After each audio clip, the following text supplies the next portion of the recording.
वृद्धावस्था के कारण उसका रूप बिगड़ गया, बुद्धि कमजोर हो गई, शरीर रोगी हो गया, अग्नि मंद पड़ गई, पुरुषार्थ और भोजन दोनों कम हो गए, बस घोर चिंता। अब पता ही नहीं चल रहा, सोच निकल गई, पड़ा है उसी गंदगी में। जब वो रो रो के कहता है ऐसा, तो पीटते हैं घर वाले, हमने देखा भी, पीटते हैं, पड़े पड़े हकता है, भरपूर भोजन नहीं देते, हगेगा कौन, फेंकेगा इसका, कैसी दुर्गति होती है। इसमें जो शब्द लिखा है, आस्तेव मत्योपन्यस्तम गृहपाल इवाहरन, गृहपाल कहते कुत्ते को, कुत्ते की भांति वो सबके अपमान सहता रहता है और रूखे सूखे टुकड़े खाकर जीवन निर्वाह करता है, फिर भी उसे भगवान की याद नहीं आती। मृत्यु का समय जब निकट आता है तो वायु उत्क्रमण से इसकी पुतलियां चढ़ जाती हैं, श्वास प्रश्वास की नलिकाओं में वायु आना जाना रुक जाता है, कफ भर जाता है। अब इसे श्वास लेने में भयानक कष्ट होता है, कंठ में घुरघुराहट, पर उसका मोह उन्हीं अपने बच्चे, परिवार, घर, शब्द, ये सब छूट जाएगा। बड़ी दुर्गति है। अंतिम समय क्या सोच रहा है, ये पत्नी छूट जाएगी, बेटे छूट जाए, और बेटों ने क्या उनके साथ व्यवहार किया, ये मोह है, ये मेरा कमाया हुआ मकान कैसे छोड़ सकता हूं, तो छिपकली बन के आना, इसी मकान में रेंगना। पक्का आपका अंतिम फाइनल आपका चिंतन होता है, आपका चिंतन वही बनेगा जो जीवन भर आपने किया, उसके परिणाम में बंधु बांधव आकर घेर लेते और मनाने लगते हैं कि अब जल्दी मर जाए, भगवान उठा लें इसे। मृत्यु पाश के वशीभूत महान कष्ट को भोगता हुआ अपने परिवार का चिंतन करता है। वो मूड ये भी नहीं सोच पा रहा कि अगर अंतिम समय कृष्ण बोल दूं, राधा बोल दूं तो काम बन जाए। कुटुंब का भरण पोषण और मोह में लगा हुआ यमराज के दूत आते हैं, मार मार के उसके प्राणों को खींचते हैं। वो तो मार वही जानता है जिस पे पड़ती है, पर सोचता कौन है, विवेक है नहीं, इसलिए सोच काम नहीं करती। भयंकर रोष युक्त नेत्र वाले, जिनके देखने से पेशाब छूट जाए, तभी तो आप देखो मरने वाले का शौच और लघुशंका सब छूट जाती है, देखने मात्र से, इतने वो भयानक है। वो देखकर भय के कारण मलमूत्र त्याग कर देता है। सा दृष्ट्वा त्रस्त हृदय स्रकन मूत्रम विमुंचति, इतना भयावह स्वरूप होता है उनकी घुड़क, और उनकी मार की टट्टी पेशाब सब छोड़ देता है। यमदूत उसे भयंकर यातना देते हुए प्राण खींचते हैं। अब ये तो वही जानता है जिसके खींचते हैं। बाहर वाले सब घेरे बैठे हैं, कोई एक बार भी नाम नहीं बोला। अगर एक बार बोल देता राधा तो भाग जाते यमदूत और वो बच जाता। पर ये सौभाग्य तो जिसने जीवन में धर्म किया है, कहीं ना कहीं भगवद आश्रय लिया, उसको ये मिलता है। जैसे कोई घोर अपराधी को सिपाही बांधकर ले जाते हैं, उसी प्रकार रस्सी में बांधकर बलात् उसको यमलोक की लंबी यात्रा कराती है।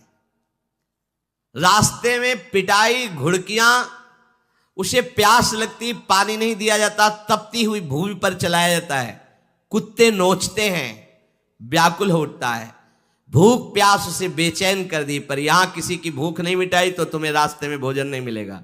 यहां कभी किसी को पानी नहीं पिलाया तो एक बूंद पानी नहीं मिलेगा तुम्हें। ये कर्म भूमि है।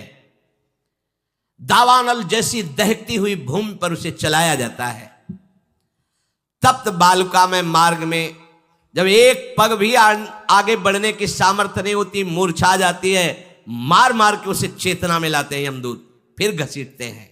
महान दुख में अंधेरे मार्ग से अत्यंत क्रूर यमदूत उसे यमपुरी को ले जाते हैं।